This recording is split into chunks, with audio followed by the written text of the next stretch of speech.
पलक कोई जग में लिखा मालिक क्या तूने तकदीर में।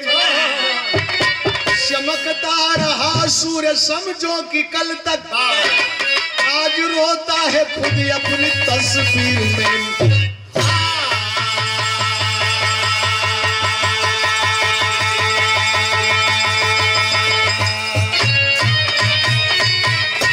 गम में बदल जाती खुशियां सभी, अर्श से फर्श पर आ गए रोते रोते। राम निवास कुछ भी समझ में न आता, हो गया यारो क्या क्या से क्या होते होते।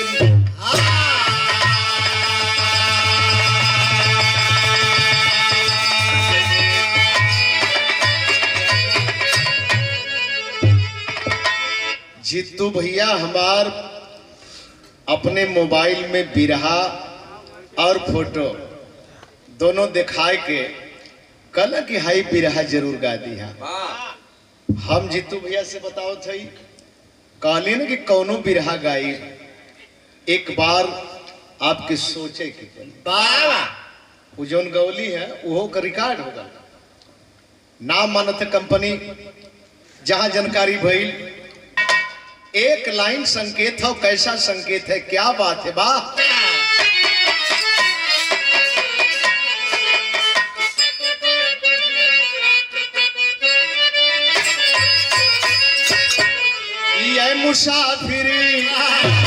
ये मुसाफिरी भटकता है क्यों दर बदर। मुसाफिर भटकता है क्यों दर बदर। मुसाफिर भटकता है क्यों दर बदर। दोनों आलम कर रहे वर मदीने में है। भटकता है क्यों दर बदर।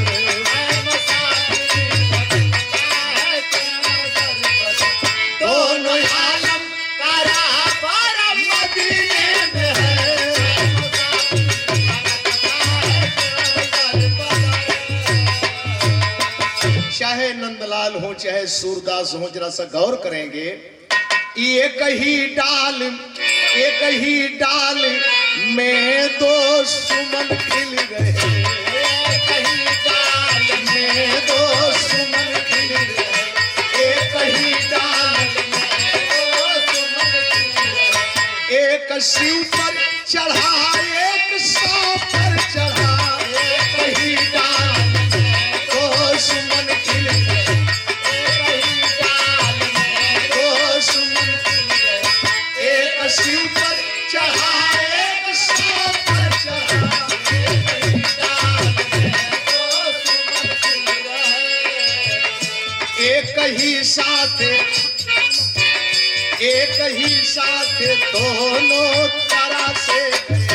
एक ही साथ दोनों तरह से गए। एक ही साथ दोनों तरह से गए।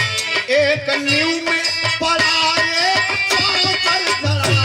एक ही साथ दोनों तरह से गए। एक ही साथ दोनों तरह से गए। एक न्यू में पड़ा एक पैरों तले। एक ही साथ दोनों तरह से गए।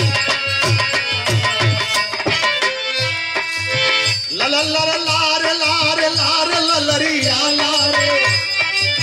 नर नारे नारे नारे नरिया नारे।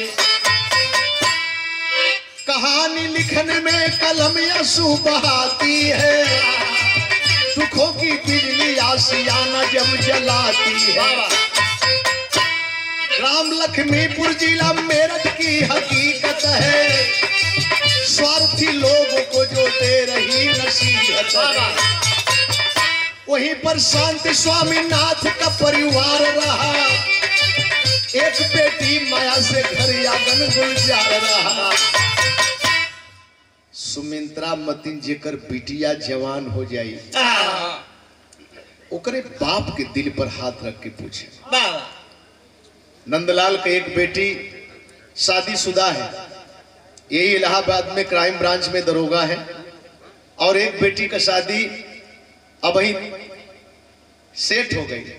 समीक्षा अधिकारी, ये दूसरी वाली जो छोटी वाली है सबसे छोटी है। तो जेकर बेटी जवान हो गई उससे पूछे कि बेटी को बोझ का होला। बिटिया माया और बाप का नाम स्वामीनाथ, मतारी का नाम शांति। बेटी जवान हो गई एक लौती बा, जेकर ना हो उससे पूछे। दो चार गो बेटी हो जाले तब वो बोझ हो जाला। दो चार गो बेटा होला तब वो होला कि इकट्ठे बेटी मिल जात। बेटी पदे यानी सोच हो कि इकट्ठे बेटी रहत। एक दिन हमके पवित्रता का स्थान मिला। बेटी जवान हो गई, बेटी बदे घर खोजे बर खोजे। आय के दुल्हन से बतावत हम तो बिटिया छुप के कोने से सुनत है हमार घर बढ़िया, हमार बर बढ़िया, हमार परिवार बढ़िया। कार्ड छपा गया, कार्ड चारों तरफ बटा था, कार्ड चारों तरफ बटा था।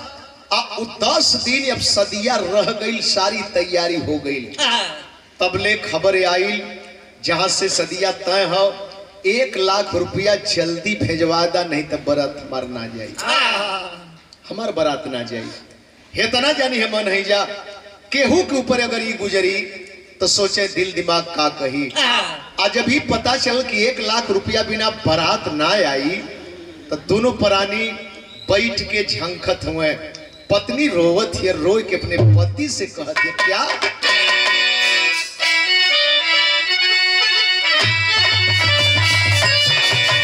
अरे कहले गुजारिया पर से नजरिया,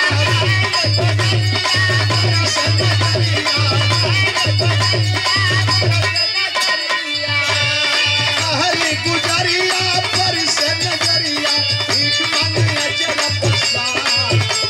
सही आई जतिया बचाला, सही आई जतिया बचा, कोई नहीं लाऊ के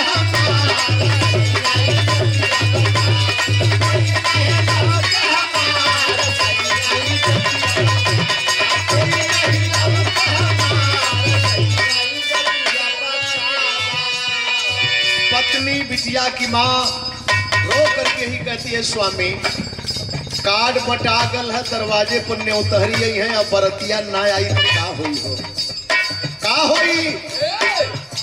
कहला कि घबरा मत, ये गाँव में वो गाँव में फलाने के यहाँ ढिकाने के यहाँ जाते हुए रुपया बदे जाते हुए। संजोग से रुपया तो नाम मिलल, लेकिन बाहर ऊपर वाला कि घर लौटत रहल सजनवान हो। तबले भूमि गल विधि कै विधनवान हो कि धक्क मार गरिया तीरत ही घरिया,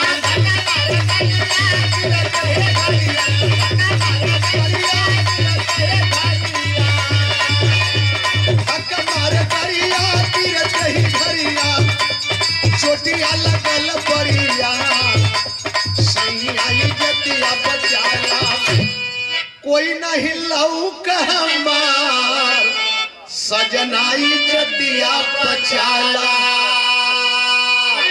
आय हाय हाय हाय हाय, पैसा बदे गईले वापस आवत हो, पैसा ना मिलल। यह समय समय बलवान हो, कब के कौने मोड़ पर खड़ा कह दे। सूत गल हो, जगह दे, जगह दे, जगह भैया झाक के सुनला। हम जानत है कि प्रेम हो हर आदमी के, और ध्यान देंगे बहुत बड़ी घटना घट गई। एर शादी अधूरे में ओहर कोई डीसीएम वाला धक्का मार करके चला गया। गांवपुर के लोग, इलाके के लोग उठा करके दरवाजे पर लाते हैं, चरपाई पर सुला देते हैं, चरपाई पर लिटा देते हैं। और चरपाई पर लिटाने के बाद मेरे बाबूजी देखे पति अपने पति के पैर पकड़ के रो रही है।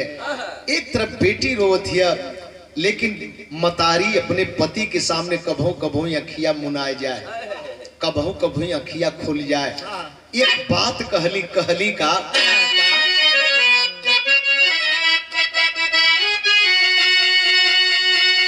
कि परिस नया नवा सपनवा टूटल चाहे कहे शांति अखिया की खोला हो सजना।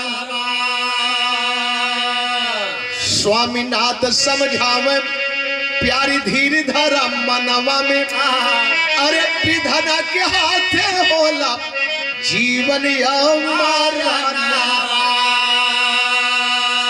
पत्नी पति से कह रही है स्वामी आँख खोले, स्वामी आँख खोले, बेटी का शादी रुक जाई स्वामी, बेटी का शादी रुक जाई।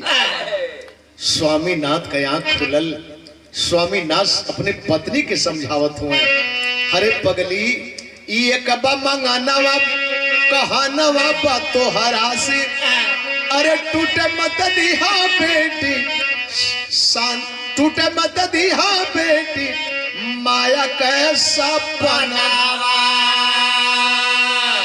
पत्नी पति से कह रही है और पति अपने पत्नी से कह रहे हैं कि शांति लग रहा है कि अब मैं बचूंगा नहीं, अब मैं बचूंगा नहीं, लेकिन एक काम करिहा घरवा दुआर पे चिहा अंगूठी हमार पे चिहा दे दिहा गरीबिया में जीवन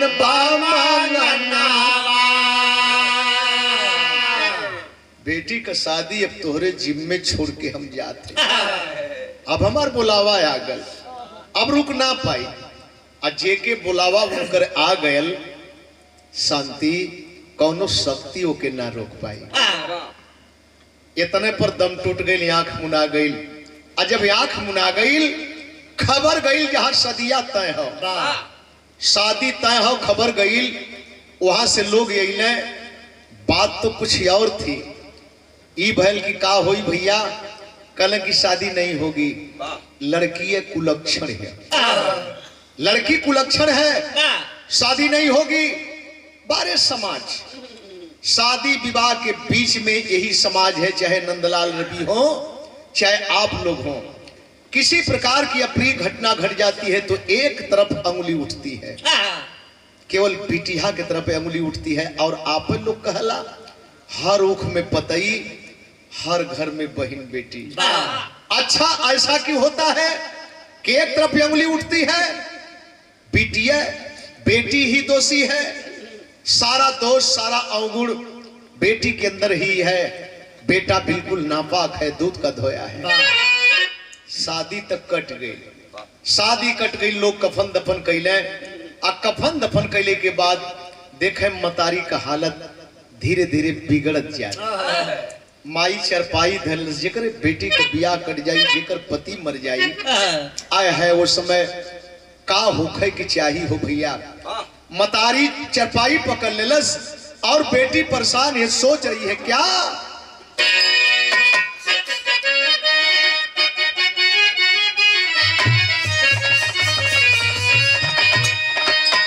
यही पड़री के पारस उस्ताद संगे हम गायत ना पौले हैं, हम जनाबे अली हैदर अली जुगनू से बहुत प्रोग्राम गाए, दरिया उजल लहरी रहल, एक ठे प्रोग्रामो लिखाल है वो कट लालजी लहरी बेचारे मर भी गए, लेकिन कैलाश दादा से गावल लागल, मंच पर बैठल गल, बड़ा सम्मान दिल, पहचान बतौल कि नंदलाल अभी हम मैं जानता हूं आपको, और उस्ताद बतौली भैया से कि देखबा पारस उस्ताद का बिरहा स्वर्गीय बुल्लू उस्ताद से रहे, तो मैंने मन बैठा लगल, हम नहीं जान लगल कि बनारस वाला पारस, लेकिन बाद में जब इनकर सब शैली भइल थी भल के रही तो दूसरे जगह के लगा तो बल्कि हाँ मिर्जापुर इलाहाबाद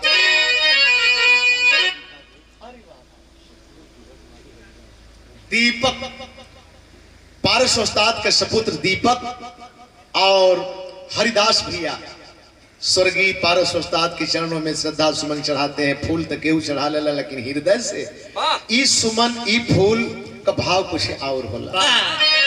हम नमन करते हैं, कोडसा नमन करते हैं, और सच्चाई है कि सम्राट तो अब सब ही लिख के चला था, अब जितना गवैया हम जो नया निकलत हो तुरंत बड़का बड़का बोर्ड पर सम्राट लिख देते तो मार होती बा कि सम्राट के कहल जा, के कहल जा सम्राट। महुआ चैनल में गईले तय पहिल के राउंड में केहू छट गल, केहू दूसर के राउंड में छट गल, केहू तीसर के में छट गल, केहू खोखता निकल गल। यही नंदलाल ने भी है शुरू भी किया और अंत भी किया और रिकॉर्ड एक बना 13 मिनट के विराह में बड़े भाई परशुराम यादव भी नहीं है। बड़ा दर्द हो गई, परशुराम भी नहीं है। जज रहले छोट भाई सुरेंद्र जज रहले, जज केहू हो सकला। हम गावत है विराह देकर मतलब हमार लड़का विरह थोड़ो गई, कोई जरूरी ना है। लेकिन 13 मिनट का बहु होखे ना देहल गए, 12 मिनट 11 मिनट 7 राउंड। और जब से फाइनल का बात आई कि बनारस में फाइनल हुई तब फाइनल में वर्षा हो गई। अब एक मोटी हेडिंग समझे लोग, कैसन वर्षा हो गई, पिछिए भीज गई। ये 100 रुपया पुरस्कार पारस उस्ताद के चरणों में कोट सा नमन करते हैं, प्रणाम करते हैं हरदास भैया को, दीपक भैया को। लेकिन बात तो ही कहे ईश्वरगी हमरे राम चा अपने लहजा में आल्हा उदल के बिरहा में गौले पातीजा से।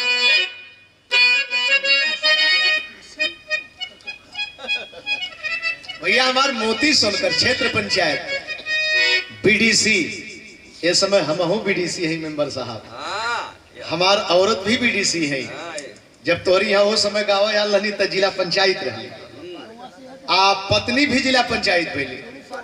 लेकिन नहीं होमगार्ड भैले के मतलब है ना, जबले विधायकी ना जीतबा तबले आगे लड़ाई ना लड़बा, जबले सांसद ना बनबा तबले आगे लड़ाई ना लड़बा। वही तरह का सदस्य जिला पंचायत ना बनबा तो चेयरमैनी की लड़ाई ना लड़बा, वही तरह का क्षेत्र पंचायत ना बनबा तो प्रमुखी ना लड़बा। प्रमुखी लड़ल गए, दोनों प्राणी ये बदे लड़ल गए कि जौन सीट आई तवन लड़ल जाए, लेकिन हार गया। इससे कोई दिक्कत नहीं है और हारना जीतना तो काम है, कभी जीते हैं कभी हारे हैं। जो हारना नहीं जानेगा वो जीतना क्या जानेगा। लेकिन हेजैन का भयल का बोले ठाड़ रही हो, ठाड़ रही हो ओ बाके यार हो, ठाड़ रही हो बाके यार हो, ठाड़ रही हो बाके यार, ठाड़ रही हो। कि रोवे बेटी करे जवा के फार हो, रोवे बेटी करे जवा के फार हो, रोवे बेटी करे जवा के फार हो। कि माता को लेकर कहा आप जाओ, अरे पैसा नहीं कैसे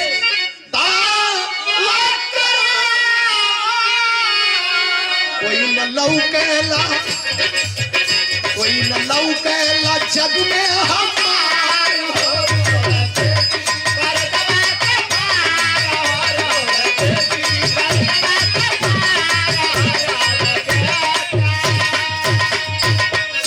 हाय हाय मेरे बाबू, अपने माँ के दवा के लिए प्राइवेट जितने भी क्षेत्र में डॉक्टर थे हर जगह जाती है, लेकिन मतारी का तबीयत दिन प्रतिदिन बिगड़ती ही गई, दयनीय होती गई। और जब माई की तबीयत दयनीय होती गई तो बड़े हॉस्पिटल में ले जाती है, चेकअप कराती है। चेकअप करने के बाद डॉक्टर साहब बोले बेटी तेरी माँ अच्छी हो जाएगी, लेकिन तत्काल में 5000 रुपया चाहिए।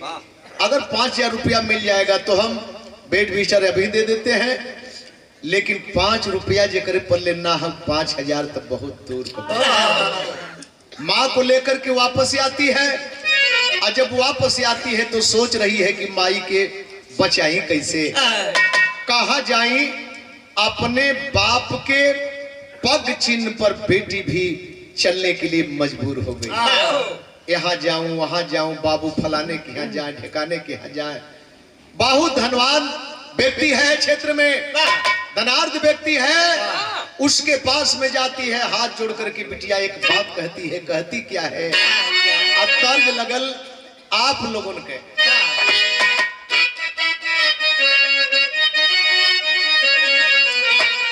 अरे कही दा भौजी भैया जी से दे दे मोर गवाना हो।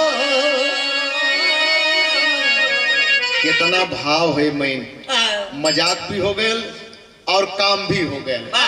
अब भौजाई अब समझे कि बकिए है, लेकिन एक बात कहती है अरे गोरा तो हर लागे हमके, अरे गोरा तो हर लागे हमके दे 12 रुपया हो।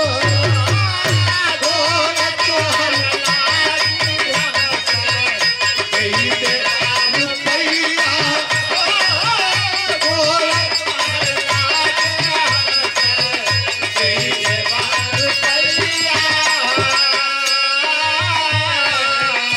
गोड़ तो हर लाग हमके दे 12 रुपया हो।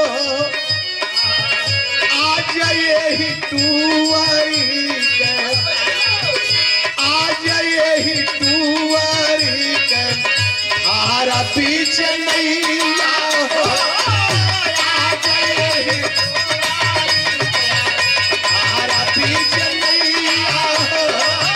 आज यही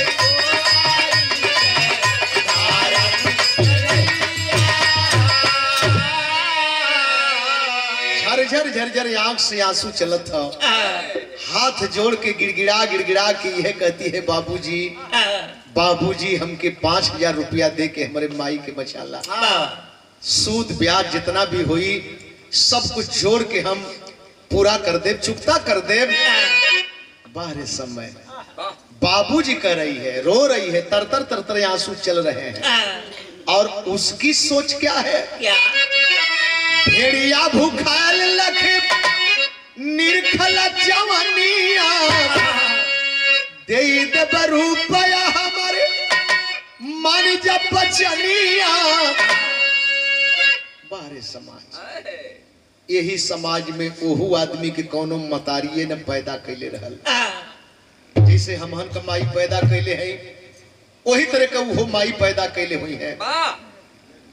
आंख से तरतर आंसू चलत था और वो कह रहा है पैसा दे दूंगा माया, पैसा दे दूंगा, लेकिन एक रोज मेरे साथ हम बिस्तर होना पड़ेगा। पड़ गई द्वंद में वह बाला, पड़ गई द्वंद में वह बाला, यदि अपना हुस्न बचाऊंगी मां तड़प तड़प मर जाएगी, ना दवा कराने पाऊंगी। अपन ही सवाल कर रही है, अपन ही जवाब दे रही है। ना अमर कोई आया जग में, है जीवन मरण एक खेल यहाँ, क्यों बेचूं अपनी अस्मत को, कल होना मुझे अकेले यहाँ। सवाल भी कर रही है, अपन ही जवाब भी कर रही है। अपने आबरू बेच दे, काहे कि अपन आबरू बेची। आज बाप कल बाबू मर गई ले, हो सकल आज माई मर जाए, फिर काल हमरो नंबर आ जाए। सबही के मरही के तह, सबही की अकेल होकही के तह, फिर माता की ममता तड़प उठी, माता की ममता तड़प उठी, क्यों याद बनाती दूरी है। अरे पहले दवा कर माता की रे बेटी, चाहे जितनी मजबूरी है।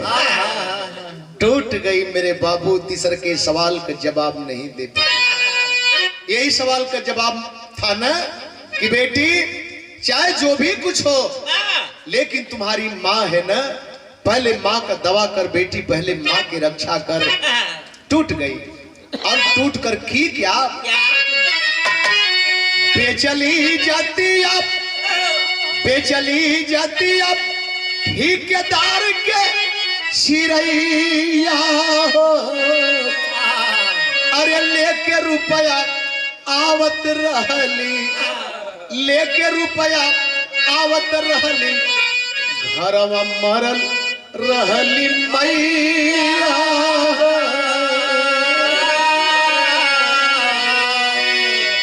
बाहर विधाता पैसा लेकर के आ रही है, सब कुछ गवा के आ रही है। दूरवा है तबले देखते कि दुआरे बहुत से मर्द मेहरारू का भीड़ जुटल है। नजदीक गई, घबराहट बढ़ रही है। एक आदमी नजदीक गई, दौड़ के, रे बेटी बड़ा विलम्ब कर दी, बेटी बड़ा विलम्ब कर दी, बहुत विलम्ब कर दी बेटी। अरे तोर माई तोर रास्ता देखत अंतिम सांस तोर नाम लेके लहलस रे बेटी।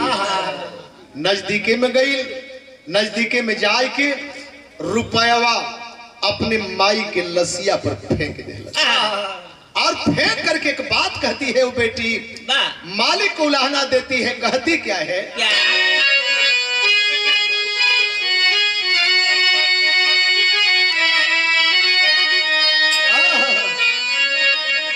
अरे फूटा कर मामा के करिया लीलार हो, हमन के लोग कहे लपानिहार हो,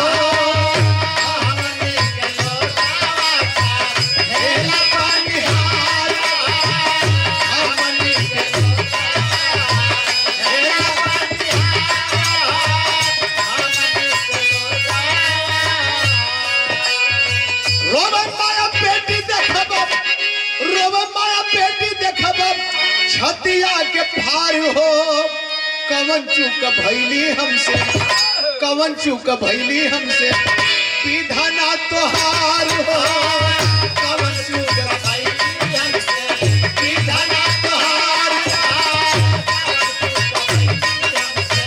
विधाना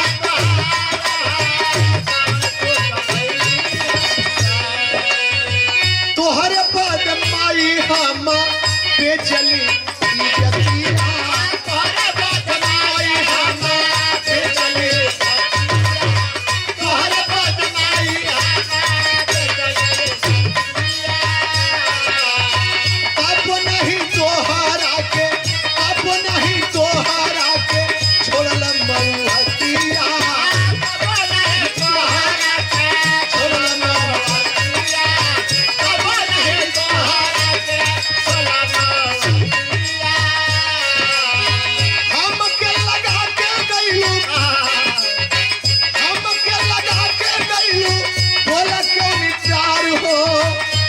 चूक भैली हमसे, विधाना तोहार हो, कवन चूक भैली हमसे। परम आदरणीय माननीय आप श्रीमान मोतीलाल सोनकर क्षेत्र पंचायत महोदय मेंबर साहब तरफ से ये माननीय शब्द हर जगह ना लगत मेंबर साहब, जिस समय समाज सर पर सेहरा बांधती है उसी समय ये माननीय शब्द लग जाता है। आप रहें न रहें, लेकिन ये समाज अमिट आपको बना दी। कभी भी रहेंगे, कहीं भी रहेंगे, किसी क्षेत्र में रहेंगे, राजनीति रहे न रहे, लेकिन आपका सम्मान इतना ऊंचा है, बहुत बड़ी चीज है। ये पुनः प्यार भरा पुरस्कार 100 रुपए का बहुत बहुत प्रणाम करते हैं। लेकिन गौर करेंगे मेरे दोस्त, आखिरकार बेटी करे तका माई का दफन कफन भयल, 1 दिन बीतल, 2 दिन बीतल, 3 दिन बीतल, तीसरका दिने बिटिया बैठ के दरवाजे पर रोवत है, छुपा दिया, अपन ही रोवे, अपन ही छुपा जाए, आंस पोछे। वही बीच में एक अजनबी अनजान व्यक्ति दरवाजे पर आया, अपने गमछा से होकर आंस पोछत था और अपन आंस पोछत रोवे, आंसुआ पोछे और वो को आंसुआ पोछे। एक बात कहा वो अनजान व्यक्ति, कहा क्या क्या बात है? कहा है बिरादर, अच्छा पेशाब उसाब लग गई है। देखा ये लोग कौनों भी इलाके में राजा हुए, लोग बरसा हो, चाहे बलिया में गावल जा, चाहे इलाहाबाद में गावल जा, लेकिन वास्तव में उपस्थिति तो दर्ज करबा कर पहलवा रुपयो पैसा बड़ा ढेर दे लोग। लॉकडाउन से इहो लोग मेहरा गए, सब ही के मेहरा देलस, शिक्षा दीक्षा बढ़ गल। सच्चाई तो यह है कि तो शिक्षा दीक्षा बढ़ गल, नहीं तो पहलवा पिए इतना काफी पिए कि मारो करें, फायदा गवैयन का जरूर होगा, लेकिन मार छूट गई, पियल कम हो गए, बच्चन के पढ़ावे के व्यवस्था बन गई। हमहन की नाम भले मत दा, लेकिन बच्चन की पढ़ावा सबसे बड़ी तालीम की है। मत दीजिए इनाम, लेकिन अपने बच्चे को पढ़ाइए, अपने बच्चे को इस ढंग से पढ़ाइए कि हम गरीब हैं, हमारे पास सब्जी के लिए पैसा नहीं है, लेकिन बच्चे के लिए अगर जरूरत पड़ती है तो हम कहीं से भी कर्जा लेना भी पड़े तो क्या उसकी कापी न कम हो, उसकी कलम न कम हो। बाबा साहब ने ही न किया था कि होटल में गए और होटल में जाने के बाद खाना मांगे, खाना से पहले पानी लगाया होटल वाला। अब पॉकेट में जब हाथ गया तो बाबा साहब सोचे पड़ गए कि रे अब वहीं तो हम किताब ले कहीं फलाने अगर खनवा खा ले तो किताबिया कैसे ले आए। 2 गिलास पानी पीकर बोले क्षमा करना भाई साहब, तबीयत थोड़ा सा ठीक नहीं है, खाने की इच्छा नहीं है, पानी पी करके चल दिए, नहीं जान पाया होटल वाला। तो अपने बच्चन के पढ़ावा। शिक्षा एक शेरनी का दूध है, जो पिएगा वही दहाड़ेगा। शिक्षा केहू के लिए, ये केवल नंदलाल के लिए नहीं। शिक्षा न खेती किसानी में उपजे, शिक्षा बगानों में फलती नहीं है, शिक्षा का कोई न पर्वत नदी है, शिक्षा जमीन से निकलती नहीं है।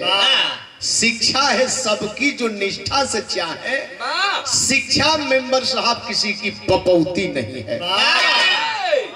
इनाहा की नंदलाल पढ़ी है, नंदलाल का विद्यालय हो तो नंदलाल पढ़ी है।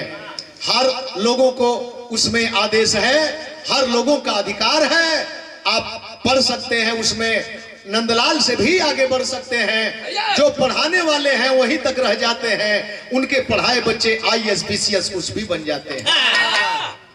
ये है शिक्षा, ये है प्यार। और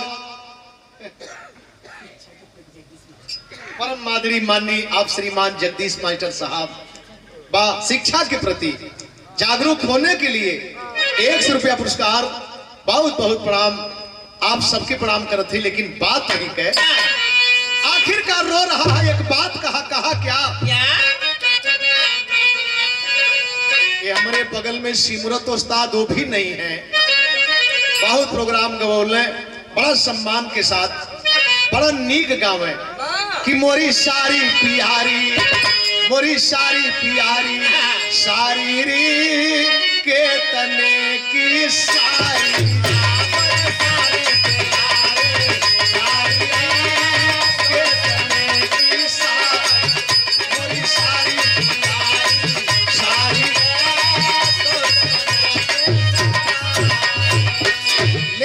अजनबी व्यक्ति एक बात कहा क्या?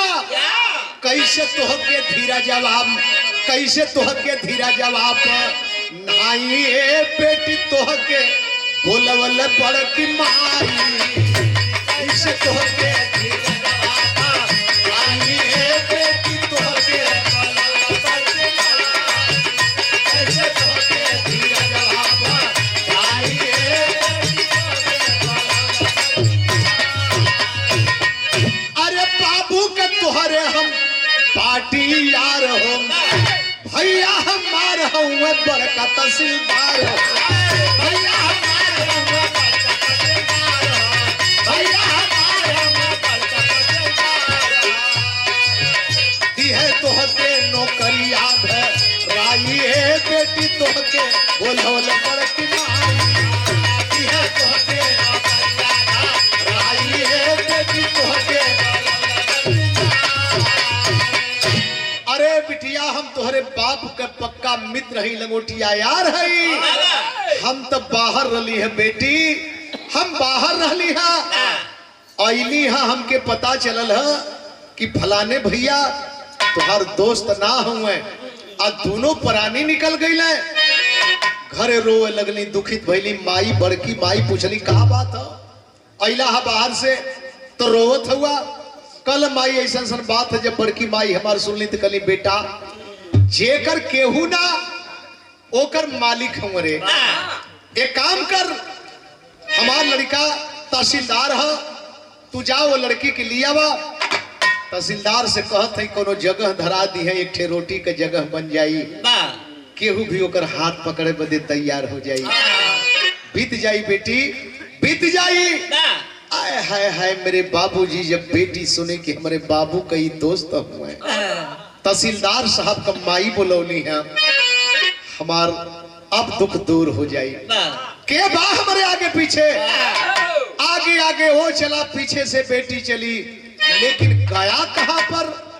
बारिश समाज जरा सा गौर करेंगे। अरे कोठवा पर बेच दहलन पपिया मुदैया, दल दल में फंस गई निडहकत चिरैया, दल दल में फंस गई, लेके रुपया गया है पर राई है बेटी तोहके बोलवल बड़की।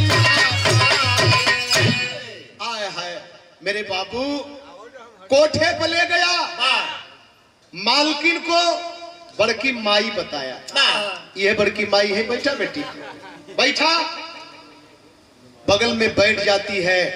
अच्छा तय भैया 4-5 बजे यही है छूट के ड्यूटी से, तबले तू बैठा, पैसा लिया, आस्ते से सौदा किया और ये कह करके आश्वासन दिया बेटी बैठो।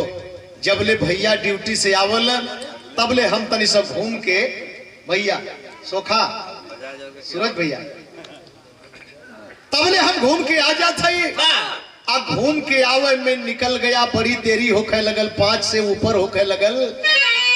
बेटी माया के घबराहट बढ़त जाती है, ना बर्दाश्त भल कलश की माई, न साहब अइले न चचा गइले हैं, वह अइले, हंस रही है वो बुढ़िया मालकिन। कलश की बिटिया, बिटिया तू हमको माँ कही, यह तो एक शब्द भारी हो गया, एक शब्द भारी हो गया। कौन यहाँ पर तहसीलदार रे? आते हैं लोग लेकिन रंगरेलियां मनाते हैं, चले जाते हैं। देख ये जितनी कोठरियां दिखाई दे रही हैं, सारे में एक से एक हूर है, तुमसे अच्छी अच्छी लड़कियां हैं। समझ गई कि हम तो नरक में फंस गई, दोनों पैर छान के रो के कलश की माई, हमार जीवन बचल है तवन बचाला माई, जीवन बचल है तवन बचाला। एक बात देखे, पत्थर कलेजा में भी पसीना आया। कलश की बेटी, तू मुझको माँ कह दी और मेरे मुंह से झट से निकल गया बेटी। अब तक न कोई माँ कहा, न मैं किसी को बेटी कहा। अगर कोई कहा भी तो मैं किसी को बेटी नहीं कहा। अपना काम किया, धंधा करवाया, लेकिन मेरे मुंह से पता नहीं कैसे निकल गया बेटी। तो जब बेटी मैं कह दी, तू माँ कह रही है, तो आबरू बचा ले, लेकिन बड़ा पैसा दे नहीं, पैसावा कैसे निकली? ओ करे बदे तो के कुछ करे की पड़ी। सोखा भैया बहुत बढ़िया, बड़ा प्यार, बड़ा भाव, और ये 500 रुपए का पुरस्कार, दोनों तरफ सम्मान कैला। यह चाहिए, दोनों तरफ सम्मान किए, शुरू कैले यहाँ, एक बाद वहां दोनों कलाकारन के सम्मान कैले। हमेशा तोहार गुड़ या गुड़ जोन बा ई बनल रहे, गुड़ के साथ जब तक यह गुड़ नहीं रहेगा तब तक आदमी का जज्बा ना बढ़े। अच्छा दे दे, नंबर ले लिया, ले लिया, लिखता जा, लिखवा ला। ए भैया इतना ना हमार नंबर मांगत हो, प्रेम हो। अरे मास्टर साहब की नाजिबा तब वो नंबर मिल जाइए, जीतू भैया की नाजिबा तब वो नंबर मिल जाइए। हाई लोग लगत हुए कुल जानी नंबर ले ले हुए हैं, केकरी है नंबर हमार ना है, बढ़िया आपो के, हाँ बढ़िया। आखिर में होता क्या है मेरे बाबूजी, देखे मजबूर कर दी, लाचार हो गई बेटी। बेटी तुमको नाचना तो पड़ेगा ही, लाचार हरता क्या न करता। अब नाचे लगल, जब नाचे लगल तो इतना नीक नाचे लगल, इतना नीक नाचे लगल कि चर्चा का विषय बन गई। अरे बाप रे बाप, फलाने के कोठा पर एक ठे लड़की आइल बा, इतना सुंदर नाचत बा, इतना बढ़िया नाचत बा, कौने भाव से नाचे, संकेत लगल, क्या बात है।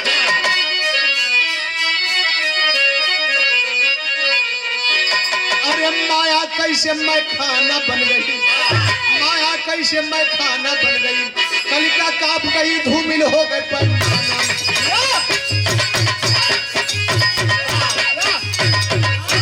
नाच रही है कैसे नाच रही है, संकेत लगल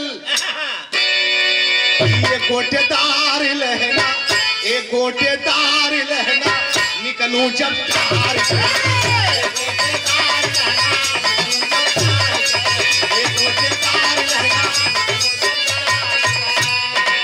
ये गोटेदार लहंगा निकलूं जब तार के, ये गोटेदार लहंगा निकलूं जब तार के, छुरिया चल जाए, छुरिया चल जाए तेरी मतवाली,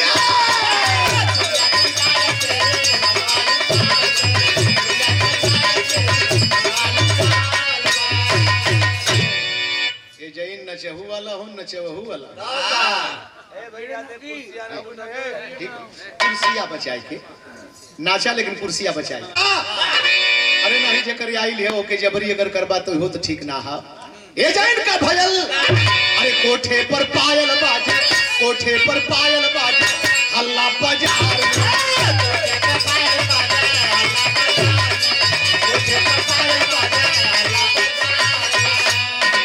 कोठे पर पायल बाजे हल्ला बाजार में, कोठे पर पायल बाजे हल्ला बाजार में, गोली पर गोली चले, गोली पर गोली चले, पुलिस थाने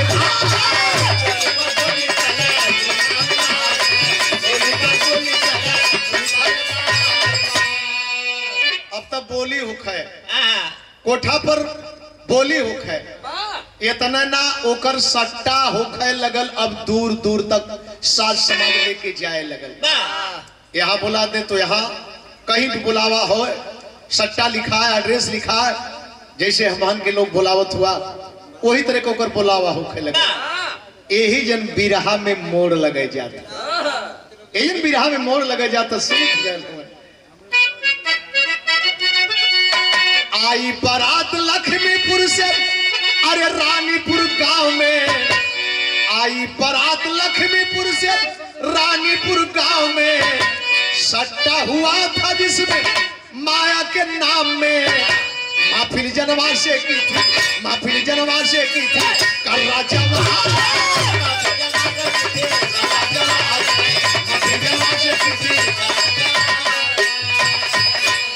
हाय हाय हाय हाय हाय। देखे लक्ष्मीपुर का शादी तय भइल रानीपुर, रानीपुर का बिटिया सोखा, उनकर कुर्सिया तो ले लेला का करिए। लक्ष्मीपुर का शादी तय भइल रानीपुर, और रानीपुर का बिटिया लक्ष्मीपुर का बेटा। लक्ष्मीपुर पर थोड़ा सा ध्यान देंगे, लक्ष्मीपुर का लड़का बढ़िया लाग लेहन पौले, तिलक पौले, आ तिलक बोले तो रानीपुर बिटिया पक्ष लोग कहल कि का होके की चाहिए, आईबा चुपे चुपे बैठबा कि कुछ मौर मनसायन होई, कहल यार केस्टा मंगा दे, कहल बड़ी मारी मारा होती है। अब वही बिरहियन का नाम ना लेते हो तब ले रानीपुर का लोग कहल कि हमारे यहाँ मेहरारू का तबियत है, एक ठे माया माया कह के हो कर नाच सुनती सब, अगर वही का सट्टा मिल जात मोबाइलिया में देखल जाता, कल ठीक है, संजोग से उस दिन खाली है, सट्टा हो गया, सार समाज लेकर के माया कली रानीपुर गांव में आ गई। रात तो बड़े मौज से बीती, लेकिन सुबह में जनवासे पर देखे नाच होता, नाच होता, जनता जमल है, बाहबाही लूटत है, पैसा देवला देत हुए, सीटी बजावला बजावत हुए। वही बीच में दोपहर का मामला है, देखबा वो हर से गरमायल दुल्हा भागल आवत हुए, और जब गरमायल आवत हो तो गरमैला एक ठे तर्ज लगल है।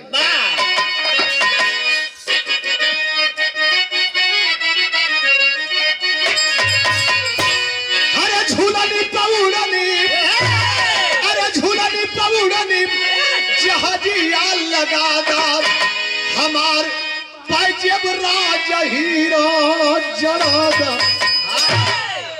कहन लागा, अरे कहन लागा बात दुल्हा गुमानी,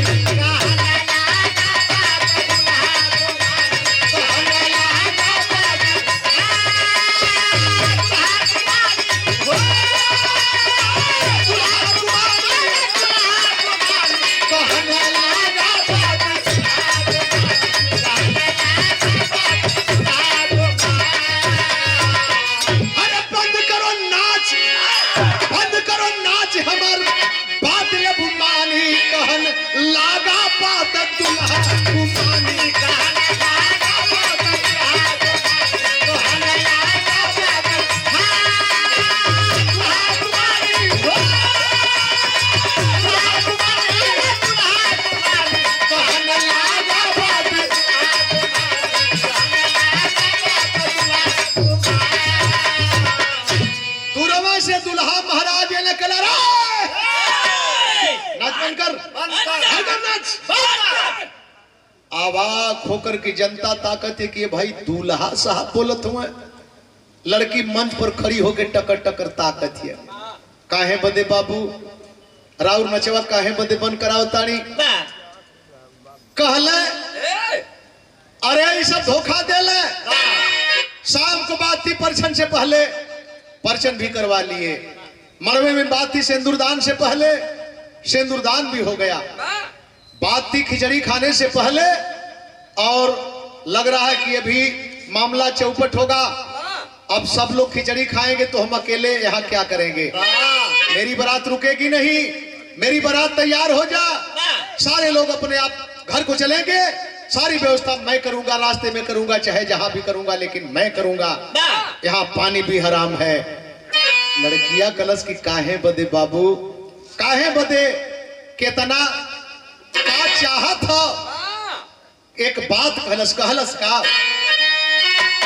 माया कहे कितना शाही रुपैया, बिंदु के अभागल बनावा न भैया। राती का सिंदूर डल्ला इतनी पहर ओके अभागन बनैबा, ई ठीक ना होता बाबू, ई ठीक ना होता। जितना रुपया चाहिए हम देबे साहब, हम देबे, लेकिन एक ठे बेटी की मांग में सिंदूर डाल के ओके अभागन मत बनावा, मत बनावा अभागन। आज जब जनता सुनलस की नाचे वाली नर्तकी कहते कि हम देबे, अब देबे, यही जन देबे, तनिको देरी ना होई। अरे बाप रे बाप, शरीर में ओकरे बिजली लग गई, आग लग गई। कल साली रंडी की औलाद, तू मुझको पैसा देगी, तू मुझको पैसा देगी। जमाना ताकत है, केहू के बोले का हिम्मत ना हो, खरात हो के चाहे बारात। लेकिन हे ही तरह का नॉर्मल भाव में कलश की बाबू का कहला साहेब, रंडी की औलाद, रंडी जरूर है, लेकिन रंडी का औलाद ना है बाबू। रंडी है, रंडी तो बनी गई, लेकिन एकरे पहले हमार परिवार ए लाइन में ना रहल, हम रंडी के औलाद ना है। अरे कहना क्या चाहती है कलश की बाबू, शायद हमके चिन्हते न हुआ, हमके जो नहीं बोलत हुआ चिन्हते न हुआ। सब ताकत है कि ये भाई, हाँ बाबू हम सबके चिन्हत है, लेकिन एक ठे बात कहलस, कहलस का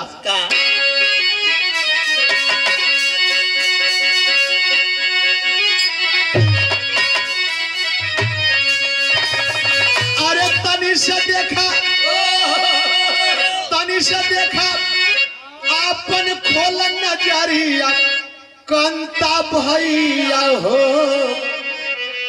हम तो तोहरे गाँव के छोकरिया, कंता भैया हो।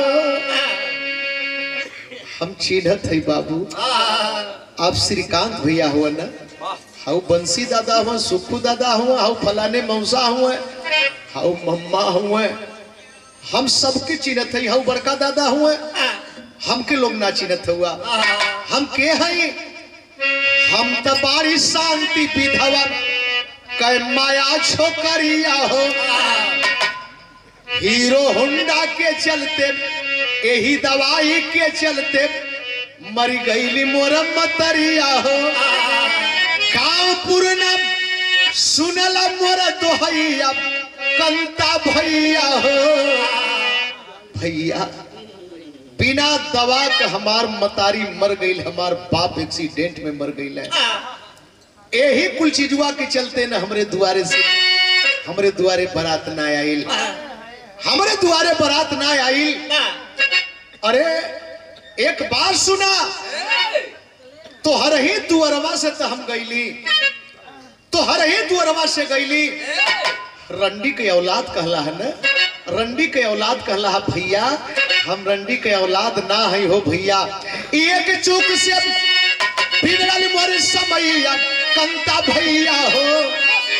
एक चूक से बिगड़ल मोर समैया, कंता भैया हो रोके देले बिटिया आज दोहैया कंता भैया हो।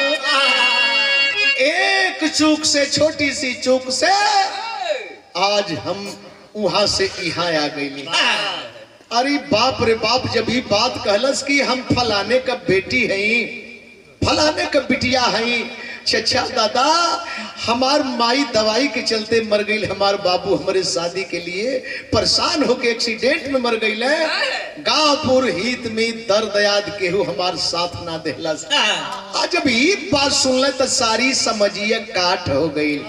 चाहे घरात को है चाहे बारात के लोग होके टकर टकर ताकत हो के बाप रे बाप, जहां से बरतिया आई लिया कि वही जनकर जे ये मैन दुल्हा है, इन्हीं के दर्द आदि का पटीदारी कई लड़की है, तबले वो मंचवा पर देखबा। एक बात कहलस का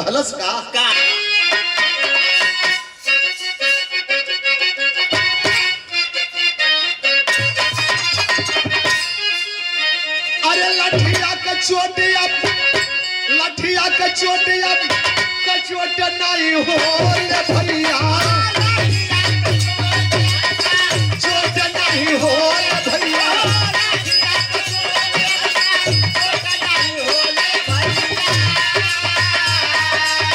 मिट जाला घाव कई ले पे उपचार, ले पे उपचार। अरे पतिया का चोट अब कब चोट हो गई,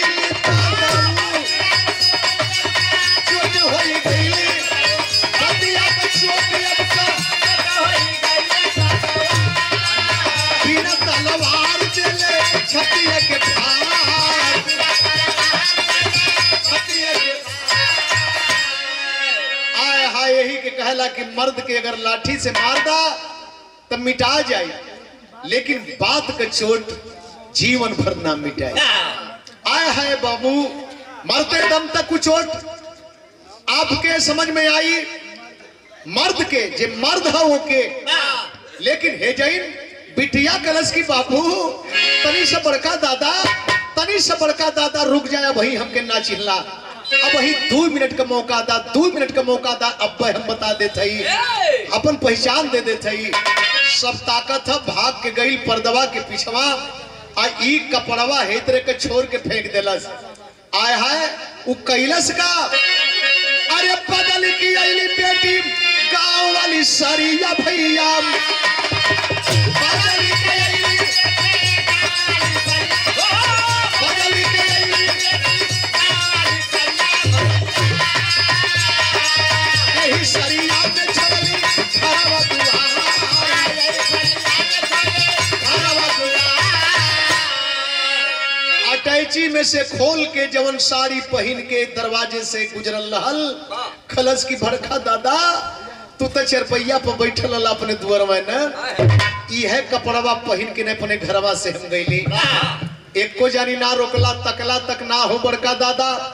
आज अपने बेटी के रंडी के औलाद बनावत हुआ ना बर्दाश्त भैल, बंसी दादा मंच पर गईले और मंच पर जाके एक बात रो के कहले।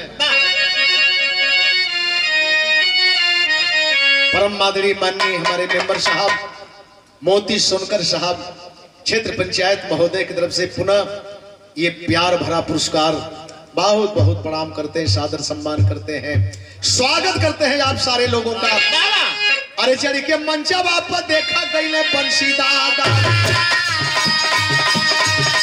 चढ़ के मंचा बाप देखा गईले बंसी दादा, भीख मांगे बिटिया से अचरा पसार, अरे भीख मांगे बिटिया से अचरा पसार, आप कही देबू बेटी हमारी न बनिया, आप कही देबू बेटी हमारी न बनिया, अरे देव हम दहे जावे के लतवा से मार।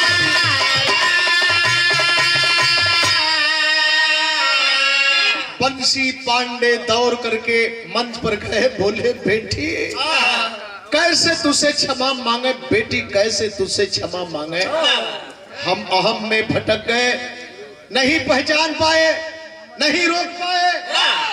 अरे बिटिया आज एक बूढ़ा बाप तुमसे भीख मांग रहा है, अपने बेटी से भीख मांग रहा है, खलस की बाबा हमरे पल्ले का हो कि भीख मांगत हुआ।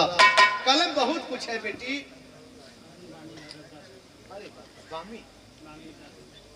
अरुण भैया बामी रविदास नगर, ये 100 रुपया पुरस्कार, बहुत बहुत धन्यवाद, आप सबका आशीर्वाद लगे।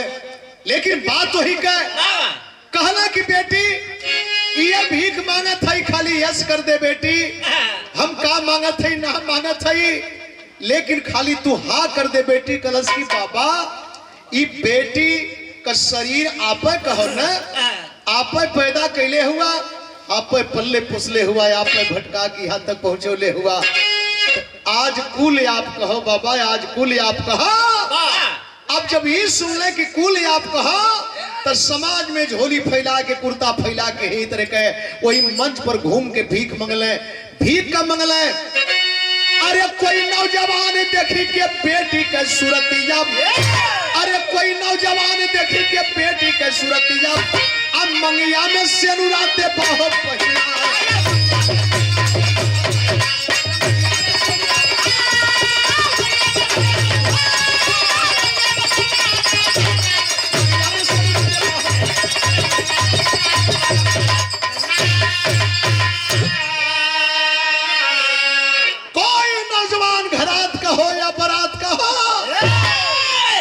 हमारी बेटी फिर यहाँ से कोठे पर नहीं जाएगी। नौजवानों संभाल लो एक बूढ़े बाप की आबरू, हमारे बेटी को अपना लो, कोई जवान अपना लो, चाहे घरात का जवान हो चाहे बारात का जवान हो। और इतना ही नहीं, अगर ऐसा नहीं होगा तो एक डोली तो यहाँ से जाएगी ही।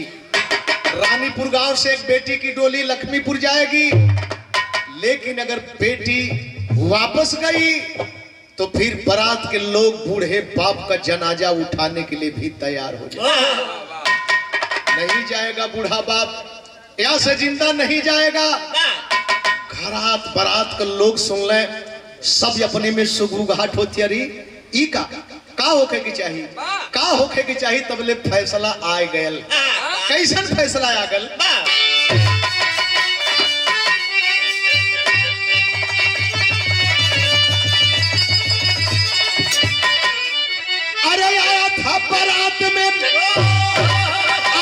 बारात में शिवा का प्रहरी जेकर अलबेली जननवा गई रहल गुजरी।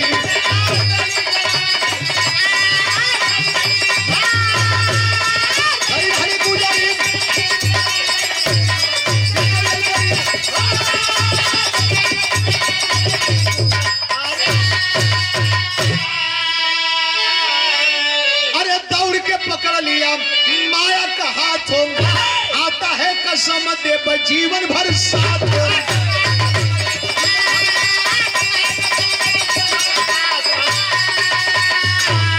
अरे खुनवा से निहला उनकर मंगिया भरी, जेकरियल गली जननवा कई रहली गुजरी। घरात नहीं बल्कि बारात में ही एक फौजी नौजवान आया था। उस दिन पहले जिसकी बीबी हार्ट अटैक से मर गई थी मेरे दास, एक छलांग लगाया, दौड़ करके गया मंच पर, बोला दादा। एक तरह का चाकू निकाला और चाकू निकाल करके ऐसे ही अंगूठे को चीरा। समाज को साक्षी मान करके, घरात बारात को साक्षी मान करके बेटी की मांग को भर दिया। और जब बेटी के मांग को भर दिया, दादा खुशी के आंसू पोछत हुन।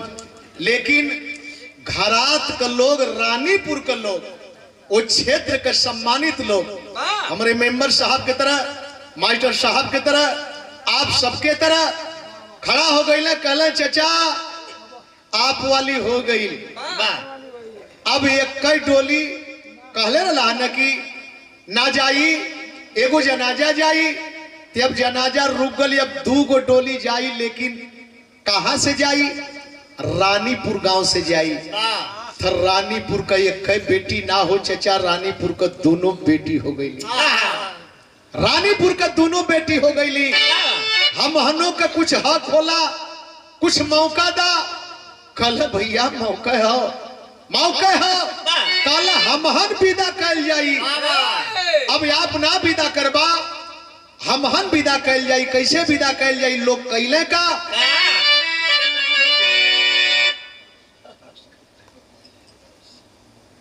स्वर्गीय पूजनी बिरहा के धरोहर, गीत संगीत के धरोहर, शब्द शैली के धरोहर, पारस उस्ताद के सुपुत्र बड़े भैया दीपक और बड़े भैया हरदास, ये 100 रुपया पुरस्कार दोनों हरदास दोनों मूर्ति को हमारी तरफ से प्रणाम है। अब सारे लोगों को प्रणाम नमन है उस आत्मा को। लेकिन गांव के लोग किए क्या, हरे गौवा के लोग चटम चंदा के लगाई, गौवा के लोग चटम चंदा के लगाई, एक साथ कैले दोनों बेटिन के पिता।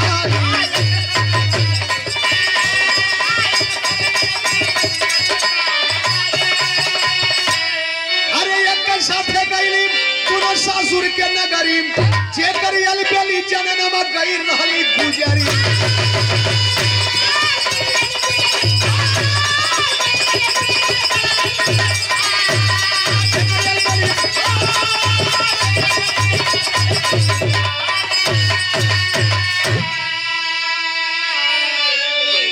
स्वीकार कैले है कि यह शीर्षकवा हम चाहत रही है, यह ना भैया हो।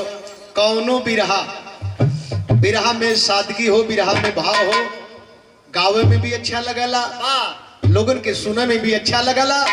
और हमेशा नंदलाल रवि एक ऐसा कलाकार है समाज में परिवर्तन की बात करता है, विघटन की बात नहीं, समता की बात, स्वतंत्रता की बात, बंधुत्व की बात, भाईचारा की बात, जिसे समाज को कुछ मिले। और देखे दोनों विदाई भइल, एक डोली लक्ष्मीपुर गई, एक डोली वहीं से फौजी अपने गांव लेकर गया। ये परम मादरी माननीय हमारे बड़े भैया जितू कबाड़ी और परम पूजनीय बाबू लाला मास्टर साहब, ये 500 रुपए का पुरस्कार अंतिम में एक बार जोरदार सुबह में ताली बजा के धरती का सम्मान कर दे। गुरु बिहारी गुरु गणेश का खत्म हुआ दास्तान, विमल चंद्रिका कवि केशव बच्चन से प्रेम। अरे माया कैसे मैं खाना बन गई, माया कैसे मैं खाना बन गई, राम निवास नंदलाल कैसे हुआ जमाना, माया कैसे मैं खाना